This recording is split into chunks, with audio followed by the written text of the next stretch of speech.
Em Romanos capítulo 12, na carta do apóstolo Paulo à igreja dos Romanos, está escrito assim: rogo-vos, pois, irmãos, pela compaixão de Deus, que apresenteis os vossos corpos como sacrifício vivo, santo e agradável a Deus, que é o vosso culto racional. Não vos conformeis com este mundo, mas transformai-vos pela renovação do vosso entendimento. Ok. Esse versículo deixa claro uma coisa, sem deixar sombra de dúvida ou variação. Em poucas palavras, há uma riqueza de detalhes, é claro, mas eu quero frisar algo aqui para chamar a tua atenção nessa noite para algo que está acontecendo no nosso meio nos dias atuais, mais especificamente falando na mentalidade da igreja evangélica brasileira. Ok? O que está acontecendo? Veja, no capítulo 12, Paulo diz que o culto está relacionado diretamente ao meu corpo. É claro que quando eu falo de corpo, eu falo em todo o seu contexto. Nós somos os seres tricotômos, ou seja, espírito, alma e corpo. Ou se você é dualista, que crê que o homem é composto de espírito e alma, ou o imaterial e o material, não faz diferença aqui ambas as linhas teológicas dentro do contexto do que Paulo quer dizer. O que Paulo quer dizer com isso? Ele disse que rogo-vos, pois, irmãos, que apresenteis os vossos corpos como sacrifício vivo, santo e agradável a Deus, que é o vosso culto racional. O que eu entendo por culto? Culto, prestação de homenagem a alguém ou alguma divindade. Como Paulo está se referindo aqui à divindade do cristianismo, ele está se referindo diretamente ao Deus dos cristãos. E ele está dizendo o seguinte ponto, que o culto está relacionado à performance do corpo, mais especificamente ao comportamento. A relação que eu tenho com o corpo deve ser santa, perfeita e agradável a Deus. Isto é o culto, ou seja, culto não está resumido a 2 horas, ou 1 hora, ou 3, um período que eu tiro em meio à congregação a qual eu faço parte para me reunir e cultuar, prestar essa homenagem a Deus. Entenda bem isso, meu querido. Culto se estende além disso. Culto está relacionado à minha vida diária, à minha essência, à minha forma de ser, à minha forma de agir. Em outras palavras, culto se resume a todas as minhas ações diárias, rotineiras, o meu comportamento, o meu agir, o meu pensar, o meu ser, a minha essência diante de Deus. O que me deixa um pouco frustrado e um pouco meio que indignado, quando eu disse acerca do comportamento que está acontecendo na vida da igreja evangélica brasileira, nos dias atuais nós vemos aí a questão das medidas de restrição que está acontecendo, né? Não só no Brasil, mas no mundo inteiro, mas agora mais precisamente de uma forma muito, vamos dizer assim, muito frequente, por consequência do agravamento da pandemia. Não quero entrar aqui em detalhe, não é o assunto aqui em pauta, mas o que acontece é que essas restrições são impostas pelos governadores baseadas em dados científicos, para que isso venha frear a disseminação da doença. Então, essas restrições, elas não estão impostas especificamente sobre a igreja, para que eu e você, como cristão, possamos ver e se sentirmos, tá, perseguidos pela fé que professamos. Isso não é perseguição, isso não é cristofobia, como alguns estão dizendo por aí. São medidas de restrição à igreja, quando nós falamos de congregar no espaço físico, igreja, instituição, CNPJ que tem endereço físico. Nós estamos falando de aglomeração de pessoas. Isso é fato. Nós estamos falando de relação pessoal com o outro, com o próximo, com o semelhante.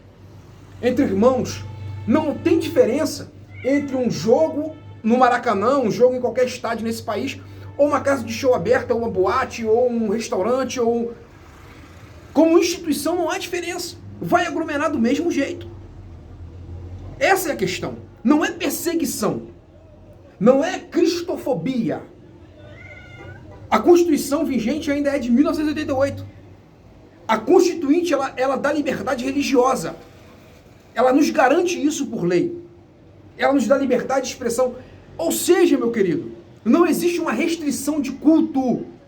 Não existe uma restrição de fé. Não existe uma perseguição, não existe uma cristofobia, como alguns estão rotulando. Tem gente tentando ganhar crédito em cima disso, levando você para debates, levando você para discussões desnecessárias, fora do contexto da realidade do que está acontecendo no nosso país. Eu ousaria dizer para você, como eu disse no vídeo passado, que na verdade estão tentando usar a igreja como massa de manobra, como moeda de troca, meu amado. Pelo amor de Deus, acorda, desperta. Desperta. Você não vai deixar de ser igreja, ou deixar de ser cristão, ou deixar de cultuar, ou deixar de adorar a Deus, porque você está impossibilitado de se reunir no templo. Quando houver a possibilidade, e se há a possibilidade de se reunir, se na cidade onde você está, onde você reside, não tem essa medida restritiva, glória a Deus por isso. Se tem, respeite. Respeite. Se esqueceu do que está escrito na carta também aos Romanos? Que toda autoridade constituída, ela é constituída pelo próprio Deus e que ela deve ser respeitada. Desde que ela não agrida, não fira os princípios bíblicos. Ninguém está ferindo princípios bíblicos quando diz para você não aglomerar. Isso não é cristofobia, isso não é perseguição religiosa, porque isso está imposto sobre toda instituição que requer acúmulo de pessoas, aglomerações. Então tira isso da tua cabeça. Quer dizer então que nós só oramos, ou cultuamos, ou adoramos a Deus quando estamos reunidos por 2 horas no templo? Quer dizer que a minha vida não é um culto, a minha vida não é uma adoração? Ou melhor dizendo, biblicamente falando, é isso que eles deveriam ensinar para você. É isso que eles deveriam tratar na sua mente, para trazer um conforto, para trazer um afago para a sua alma e para o seu espírito. Você é templo. Eu sou templo. Este templo não está fechado. Este templo, que é você, não está fechado. Não está impossibilitado de adorar. Não está impossibilitado de cultuar. Não está impossibilitado de servir ao Deus da Bíblia. Não está impossibilitado de servir ao Senhor. Então tira essa mentalidade mesquinha da cabeça que implantaram na sua cabeça. Tira isso da tua mente. Em nome de Jesus, meu amado. Tira isso. Essa gente maldosa. Eu tô cansado de ver isso. É por isso que eu tô gravando esse vídeo. Eu tô cansado de ver gente maldosa usando a igreja como se fosse boneco, marionete. Para os seus interesses pessoais. Porque quer galgar lugares altos. Lugares altos, entende? Lugares altos. Então, em nome de Jesus, você não está impossibilitado disso porque o templo está debaixo de medidas restritivas. Aí fica uma geração tentando impedir. E ainda que se fosse uma perseguição, vou dar um exemplo aqui, ainda se fosse uma perseguição, me diz uma coisa, qual foi o texto bíblico que você viu quando a igreja foi perseguida, ou quando os profetas foram perseguidos, algum lutar contra a lei que foi imposta? Daniel deixou de orar? Quando criaram a lei que não se podia adorar a nenhum Deus por um certo período? Ele foi lançado na cova dos leões, mas ele continuou orando.